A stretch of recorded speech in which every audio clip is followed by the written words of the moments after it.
बार ना बोल दिया। Oke teman-teman, kembali lagi bersama saya di Silokadiri channel yang bahas film-film India. Setelah sekian lama kita selalu membahas film-film romantis, pada kesempatan kali ini saya tertarik pada sebuah film yang bergenre drama thriller horor, atau lebih tepatnya film India horor. Film terbaru yang dibintangi Ajay Devgan ini menurut saya pribadi sangat seru sekali. Seperti karakter di film-film sebelumnya, Ajay Devgan berperan sebagai ayah atau seorang pria misterius. Oke lah, daripada banyak spoiler di awal, kita langsung saja ke pembahasannya. Di awal film terlihat seorang pria yang sedang mengambil teman rumahnya. Kemudian scene berganti kepada seorang ayah bernama Kabir dan anak laki-laki paling kecil bernama Dhruv yang sedang asik mendengarkan musik sambil memegang alat perekam suara. Ternyata Kabir sedang menunggu anaknya yang pertama pulang sekolah. Dan inilah anak Kabir, seorang gadis bernama Janpi. Terlihat dia berpelukan dengan seorang pria. Tapi si ayah kaget ketika melihat Janpi malah akan pulang bersama pria lainnya, sehingga dia sengaja membunyikan klakson yang membuat Janpi langsung menghampiri ayahnya. Di mobil, Janpi memohon kepada si ayah agar mengizinkannya pergi liburan bersama teman-temannya. Tapi Kabir tidak mendengar apapun yang anaknya itu katakan. Ketika di rumah, istri Kabir yang bernama Jyoti yang sedang beres-beres kaget karena suaminya mengizinkan Janpi untuk pergi liburan bersama teman-temannya. Meskipun begitu, mereka adalah keluarga yang harmonis. Dan sebelum Janpi pergi liburan, saat ini si ayah butuh ketenangan untuk menyelesaikan pekerjaannya. Secara dia adalah seorang akuntan profesional, maka dari itu dia akan pergi ke villa keluarga ditemani istri dan kedua anaknya. Tak lupa Kabir juga membawa barang berharga berupa uang dan perhiasan ke dalam sebuah tas.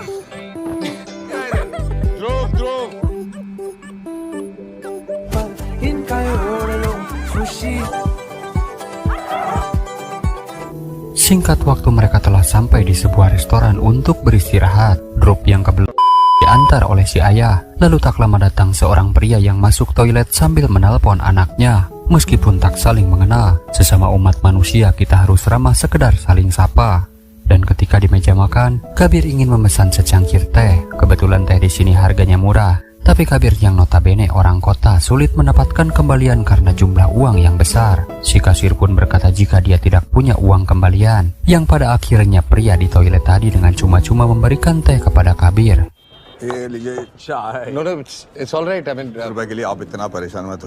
Kabir yang tak enak pun menolak. Tapi karena dipaksa, Kabir akhirnya menerima. Sambil si pria itu diajak bergabung bersama keluarganya. Pria ini pun memperkenalkan dirinya yang bernama Pandraj. Begitu juga dengan Kabir yang memperkenalkan keluarganya juga. Kabir lalu menebak jika Pandraj memiliki seorang putri yang masih sekolah. Sempat bingung tapi Pandraj mengiyakannya. Sambil tertawa tidak lama dia menaruh tehnya di dekat Janpi. Dan Janpi langsung to the point bilang kalau dia tidak suka dengan aroma teh. Seketika si ibu menegur karena tindakan anaknya dinilai kurang sopan. Just hate the smell of tea. Oh, sorry. Janvi. It's alright. Kabir yang seorang akuntan begitu sibuk dengan pekerjaannya, sedangkan Pandraj terlihat tampak kagum dengan sosok Janpi. Si ibu atau si adik pun tanpa menaruh curiga sedikit pun. Sampai ketika Pandraj memberikan sebuah manisan, adik kakak itu saling rebutan, sehingga yang memakan manisan itu adalah Janpi. Tiba-tiba sesuatu yang aneh dirasakan oleh Janpi, namun dia masih sadar dan menganggap ini hanyalah perasaannya saja.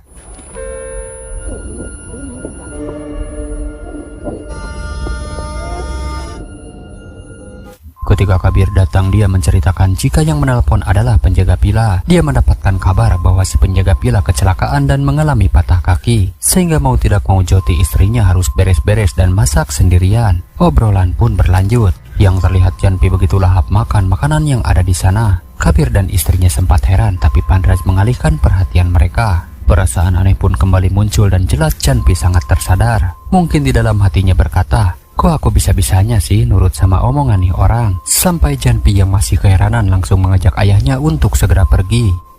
Di sebuah parkiran, Kabir sibuk beli oleh-oleh dengan Dhruv. Lalu Jyoti sibuk teleponan dengan seseorang. Janpi yang duduk di belakang sambil memanggil si ayah tiba-tiba didatangi oleh Pandraj. Dia lalu memberikan biskuit agar Janpi makan sampai habis ketika sampai di villa. Anehnya Janpi nurut aja sama kata-kata si Pandraj. Sampai disuruh senyum pun dia menurutinya.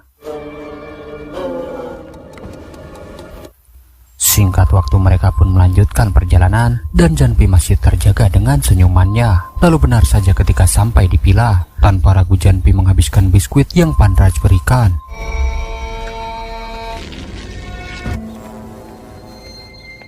Kemudian mereka berempat bersenang-senang di kolam, tanpa mereka tahu jika bahaya sedang mengintai. Singkat waktu HP si ibu pun jadi basah. Dia lalu mengeringkannya di dalam toples berisi beras. Dan saat mengeringkan rambutnya, begitu terkejutnya dia karena si Panraj sudah berada di depan gerbang villa. Kejadian itu pun Jyoti ceritakan kepada Kabir. Sambil bercerita tahu-tahu Panraj sudah berada di dalam. Dia beralasan akan menelepon putrinya, tapi baterai HP-nya habis. Dia minta izin ikut ngecas HP kira-kira 15 menit setelah itu dia akan pergi. Dan anehnya kenapa Panraj bisa masuk, karena Janpi lah yang mengizinkannya untuk masuk.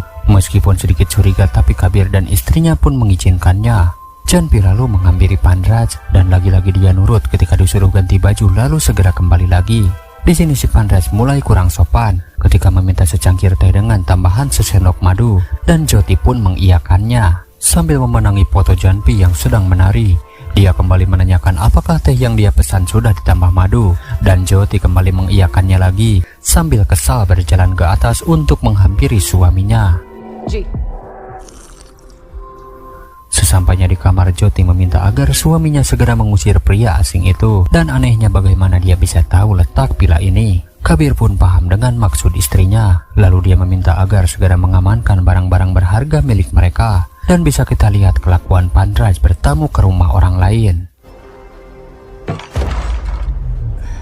Tidak lama disusul Janpi yang turun. Tiba-tiba dia jadi antusias ngobrol dengan seorang pria asing. Sampai sekolah di mana pacarnya siapa dia sebutkan kepada Panraj. Janpi juga mengatakan jika dia akan pergi berlibur bersama pacar dan juga teman-temannya. Panraj mengatakan jika dia beruntung memiliki orang tua yang banyak memberikan kebebasan. Tapi dia juga berkata jika Janpi tak akan pernah pergi berlibur, karena dirinya akan pergi bersama Panraj untuk selamanya. Dan Janpi pun disuruh mengatakan iya. Lalu Janpi akan mengatakannya, tapi sangat terasa berat sampai-sampai dia hampir menangis. Oke. Ya. Dan tidak lama sebuah bola voli datang yang mana Drup mengajak kakaknya untuk bermain. Dirasa mengganggu, si Panraj ini pun memerintahkan agar Janpi bermain ayunan bersama adiknya sampai adiknya itu tidak akan mau bermain lagi dengannya. Lalu inilah awal mula bencana kepada keluarga ini. Kedua orang tuanya yang mengetahui hal itu segera mencegah Janpi, tapi dia malah mempercepat lajunya. Namun berbeda ketika Panraj yang memerintah, akhirnya dia pun berhenti. Sore hari pun tiba. Panraj yang katanya 15 menit di sini malah tak kunjung pergi dari villa ini. Dia malah menasehati Jyoti dan Kabir jika mereka terlalu memanjakan anak-anaknya. Jelas Kabir kesal karena orang asing ini ikut campur urusan keluarganya, sebab mereka adalah orang tua yang tahu semua tentang anaknya. Tapi si Panraj menjawab jika dia tahu semuanya, termasuk Janpi yang akan pergi berlibur bersama pacar dan juga temannya. Kabir dan Jyoti heran bagaimana bisa hal privasi seperti ini Janpi beritahu kepada orang asing ini. Janpi yang saat itu sadar menjelaskan jika dia ditanya dan dia hanya bisa menjawab. Sambil menangis dia mengungkapkan entah mengapa dia menuruti semua perkataan yang keluar dari mulut si Panraj. Mendengar itu Panraj hanya tertawa dan membenarkan semua itu. Dia lalu membuktikan dengan menyuruh Janpi agar menelpon pacarnya dan segera memutuskannya. Lalu langsung blokir juga nomor HP-nya. Di hadapan kedua orang tuanya, Janpi menurut melakukan apa yang Panraj perintah.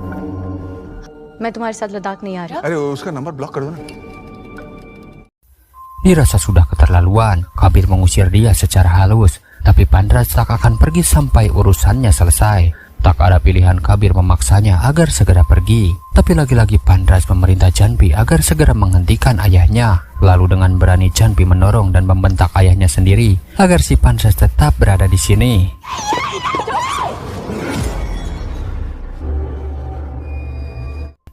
Jyoti pun dengan lembut penuh perasaan mengatakan jika putrinya itu tak harus menuruti apa yang si Panraj perintah. Tapi karena di bawah pengaruh sihir, Janpi pun dengan lantang mengatakan jika dia harus menuruti semua apa yang orang itu katakan. Kabir begitu kesal dan bertanya-tanya apa yang telah dia lakukan kepada putrinya. Sesuatu yang tidak terlihat bukan berarti tidak ada. Panraj sendiri menganggap jika dirinya Janpi adalah bonekanya. Dia pun membuktikan kembali dengan memanggil Janpi. Dia pun lalu disuruh duduk, lalu berdiri lagi, dan duduk lagi, lalu berdiri lagi sampai dia lemas. Dan Janpi juga disuruh menangis seperti bayi, lalu menangis lebih keras lagi, dan berteriak sekencang-kencangnya.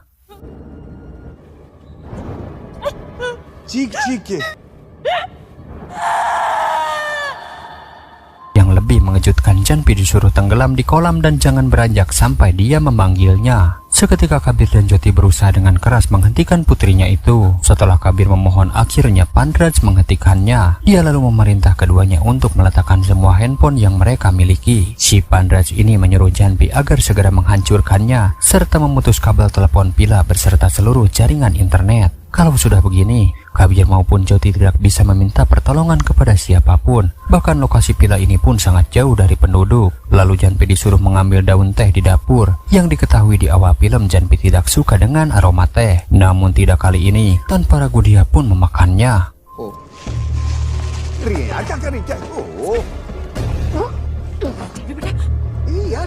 Kabir pun segera menghentikannya. Si Pandraj yang tak suka memerintah agar segera menampar ayahnya dengan keras. Pada intinya Joti maupun Kabir tidak bersalah. Yang Pandraj inginkan adalah keduanya bersedia menyerahkan nyawa putrinya. Janpi yang sadar tak sadar hanya bisa menangis. Dan horornya dia menyuruh Janpi agar menunjukkan senyuman itu kepada kedua orang tuanya. Mudah saja bagi seorang penyihir untuk segera membawa Janpi pergi. Tapi dia tidak akan pernah pergi sebelum kedua orang tuanya merestui putrinya dibawa. Dia ingin mendengar ketika kedua orang tua Janpi dengan tulus mempersembahkan Janpi untuknya. Tapi Kabir dan Joti bersikeras, sampai kapanpun dia tak akan menyerahkan putrinya itu. Dan si Pandraj yang kesal berkata, jika sampai kesabarannya diuji, maka Kabir maupun Joti tak akan sanggup untuk menahannya. Lalu ketika Janpi salah dalam memijat, yang hal itu membuat Kabir murka lalu menghajar si Pandraj.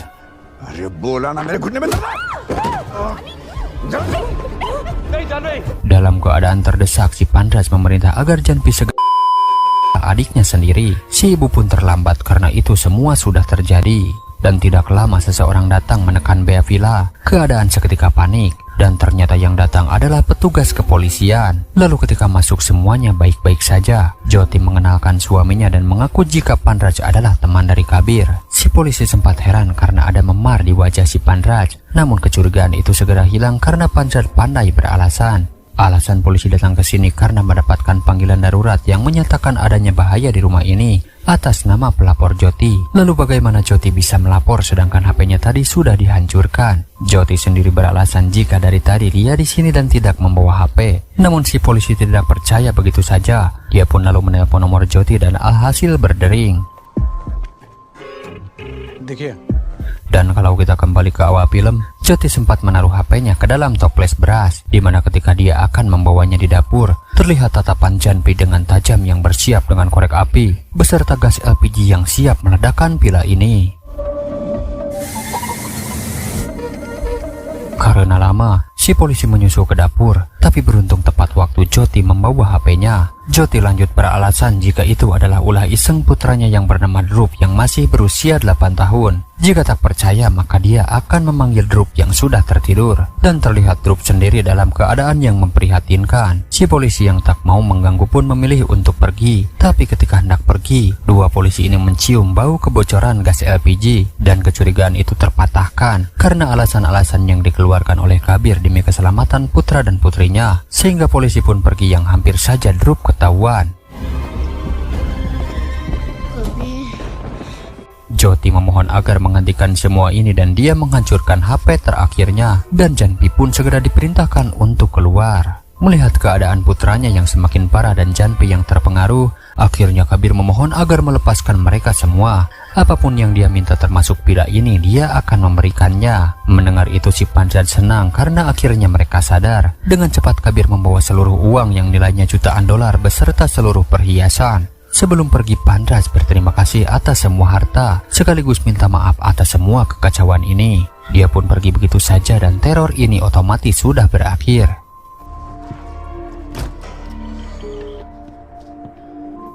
senang karena putrinya sudah kembali. Tapi bisa kita lihat raut wajah Janpi yang masih tetap sama dengan dingin dan tatapan yang kosong. Merasa ada yang janggal, Kabir memeriksa keluar dan rupanya Pandraj masih berada di luar. Lalu bisa kita lihat dia membakar seluruh uang dan perhiasannya. भगवान बना दे तू और जब पैसे आ जाते Dia tidak akan mudah pergi begitu saja sebelum urusannya selesai. Dia juga berkata, ini adalah kesalahan terbesar manusia. Di saat manusia melarat, maka mereka akan memohon kepada Tuhannya untuk meminta kekayaan. Tapi di saat kaya, mereka akan mendewa-dewakan uang, dan itu adalah kelemahan manusia. Sedangkan dia merasa tidak memiliki kelemahan itu karena dia merasa bukan manusia. Semua ini dia lakukan adalah untuk menjadi bagian dari alam semesta yang ingin hidup abadi kekal selamanya. Belum puas dengan semua ini, Janpi pun disuruh dirinya sendiri karena tahu letak HP ibunya di dalam kotak beras, tetapi dia diam saja. Merasa putus asa dengan semua ini, Joti hanya terdiam, sedangkan Kabir pergi untuk menemani putranya. Dirasa bosan, Pandraj menyuruh Janpi untuk menyambungkan HP-nya ke speaker Bluetooth lalu memutar musik dan Janpi sendiri disuruh menari. Dia disuruh menari dengan energik sampai kelelahan.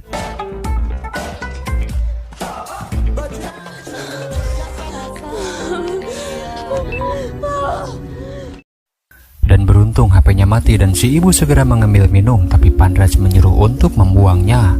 Di sisi lain, Kabir yang menghibur anaknya sambil memegang perekam suara. Teringat sebuah sesuatu dan muncul ide di pikirannya, tapi kita tak tahu apa yang akan dia lakukan. Lalu Joti disuruh untuk pergi, tapi dia tetap diam saja. Jika dalam hitungan ke-10 tidak pergi, maka inilah yang terjadi.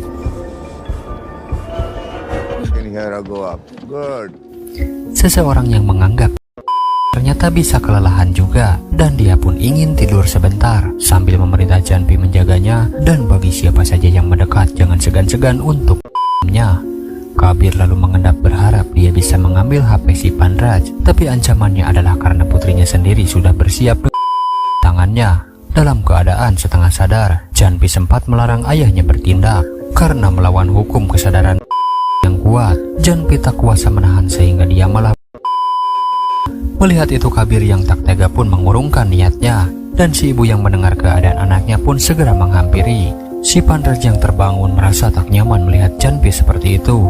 Dia pun menyuruh untuk segera membuka celananya, dan hal itu segera Joti larang karena beraninya mempermalukan putrinya seperti itu.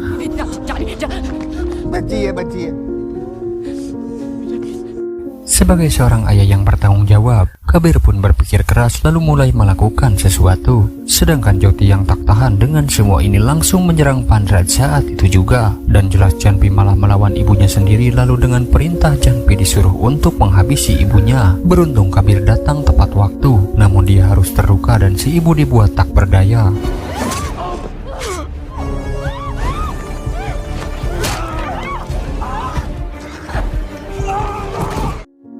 Ketika Pandraj terpojok dan diminta segera melepas putrinya, di situ dia memerintah agar Janpi tertawa lepas sekeras-kerasnya sampai dia melihat itu. Kabir tak sanggup dan melepas si Pandraj.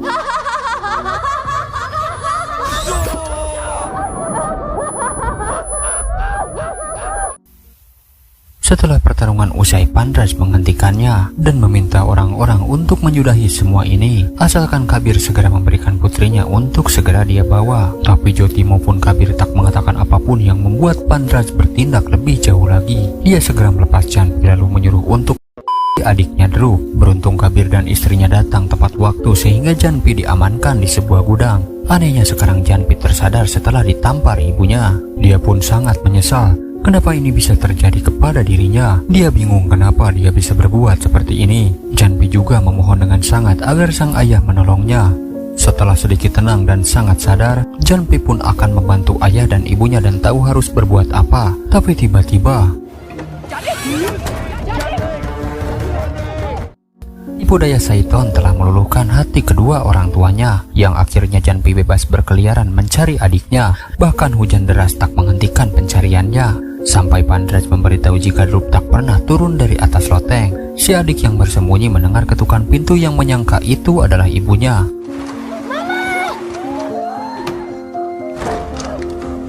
Dia lalu menghampiri, tapi rupanya itu adalah Janpi. Dia ketakutan lalu berlari ke atas atap, tapi berhasil terkejar oleh Janpi. Di saat bersamaan Kabir berhasil mengejar, tapi Janpi makin tak tertahan sampai melukai tangan ayahnya dan dia terjatuh.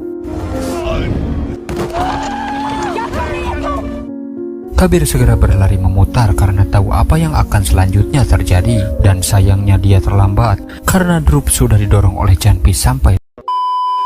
Lalu sedikit keajaiban datang karena Drup masih bernapas, yang akhirnya kedua orang tua Janpi menyerah dan ikhlas memberikan Janpi untuk Pandraj bawah selamanya.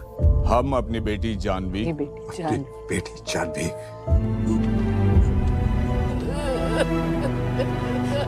Singkat waktu putranya itu akan segera ibunya bawa ke rumah sakit. Di saat lemah Drup mengatakan dengan tulus jika dia sangat sayang kepada Janpi dan memohon Kabir untuk segera membawa kakaknya itu kembali. Kabir mengobati luka di tangan sebisanya, sedangkan si ibu tancap gas menuju rumah sakit. Lalu Kabir segera pergi menggunakan sepeda. Dia pun menemui penjaga villa yang diceritakan patah kaki dan sedang tertidur pulas. Dia lalu mengambil HP dan menemukan GPS kemana si Pandraj pergi. Ternyata sebelumnya Kabir diam-diam mengambil HP Pandraj dan untuk membuka kuncinya dia mengingat ketika di restoran dan dia berhasil mengirimkan lokasi ke HP si penjaga villa. Melihat motor yang nganggur, Kabir pun langsung segera pergi dari sana. Di lain tempat Janpi tiba di sebuah pedalaman hutan. Ternyata di sana tidak hanya dia seorang, melainkan puluhan bahkan ratusan gadis yang telah terperdaya oleh si Pandraj.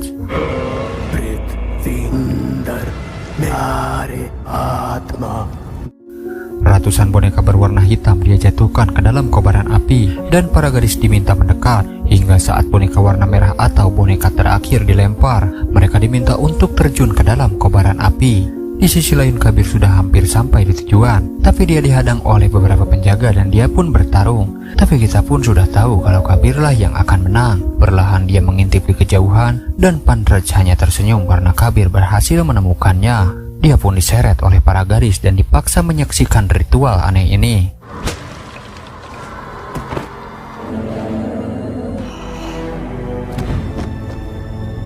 Dan boneka hitam pun hampir habis, tersisalah boneka terakhir yaitu boneka yang berwarna merah. Dikira Kabir sudah tak berdaya, tapi nyatanya dia berhasil menghentikan Pandraj lalu dia pun lidah itu pun Kabir lempar ke dalam kobaran api yang seketika para gadis tawanan menjerit histeris.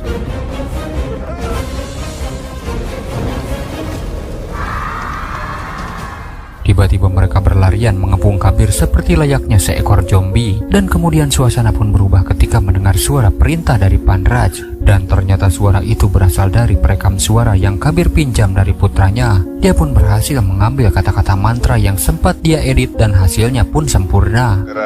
मुस्करा मलूना और हमेशा हमेशा के लिए आजाद कर मुस्करा मैं तुम्हें हमेशा हमेशा कि तुम पहले की तरह